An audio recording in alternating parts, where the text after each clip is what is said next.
I live here all my life up until 20 years ago. I was here for 54 years. I've been here all my life. Me and my little sister Susie grew up in the house that I'm living in now. And my father started off breeding cattle. He took over here in 1st of January 1946 and then come up here with staunch Hereford cattle. And then they started mixing Bosindicus cattle in with them and ended up with a breed of cattle now which they call drought masters, and they have served us brilliantly for the last 50 years. Every year was feast or famine. You either had lush grass and the cows couldn't possibly eat it, and then all of a sudden within say 2 months it had browned off, and then you got 4 or 5 months at the end of the year it was starvation virtually.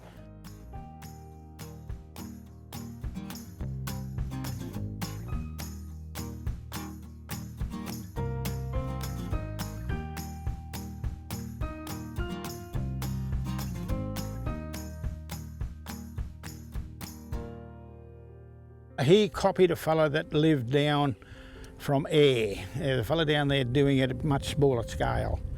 So he sort of expanded his thinking a little, and we thought instead of having a make 100 metres long, we'll have one 2 kilometres long.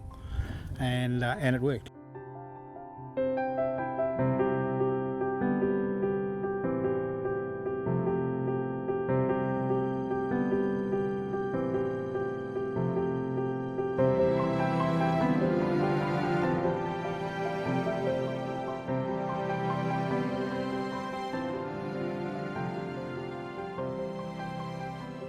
So that's what we do. We try to retain the moisture and we keep retaining the sediment. Keep catching your water. You're trying not to let that rainwater go down the watercourse and get away into the river system. You have a lot better grazing on those patches. It retains your moisture for up to 6 months. It improves your drought proofing.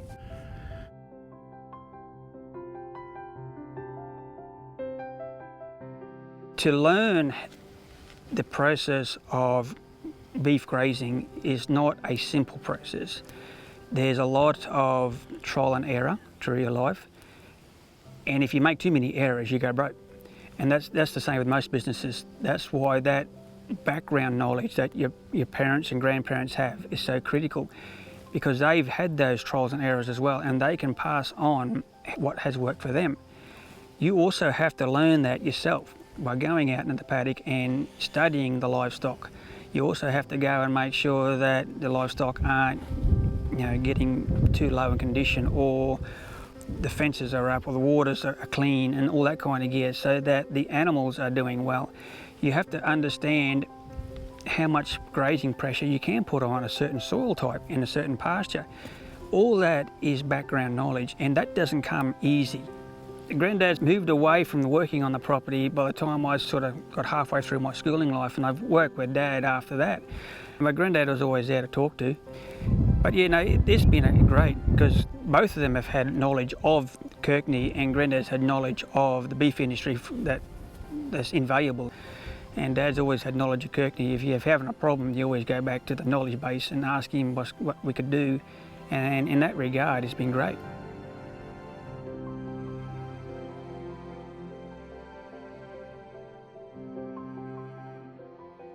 Your ultimate goal always is to produce the best article to go to the abattoir. In our case, is a fattened bullock or a fattened cow. So you start your procedure right when you select the bull and the cow to come together. That's always been the goal. You always do the internal running of the property as best you can in that regard, and there's processes that I'm trying to improve in that all the time. It's the sheer fact that you have to produce this article in a way that the consumer believes is done in the best interest of the animal and the environment. The modern consumer is interested in how the animal's treated, was it done environmentally, and a whole other range of different processes that they want to know about. They may not always understand the complete process, but they do want to know about it. In the modern world, you've got to do all of that in an economic envelope that your property can produce. You can't go out and just do the best of everything if you can't pay for it at the other end. And that's the challenge, that's the economic challenge of it all. You can only do as much as what you can make.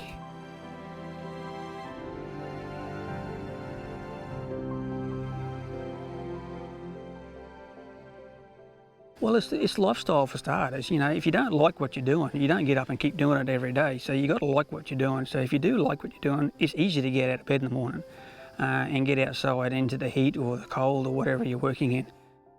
Like Glenn said, you've got to enjoy what you're doing, and if you don't enjoy what you're doing, well, give it away.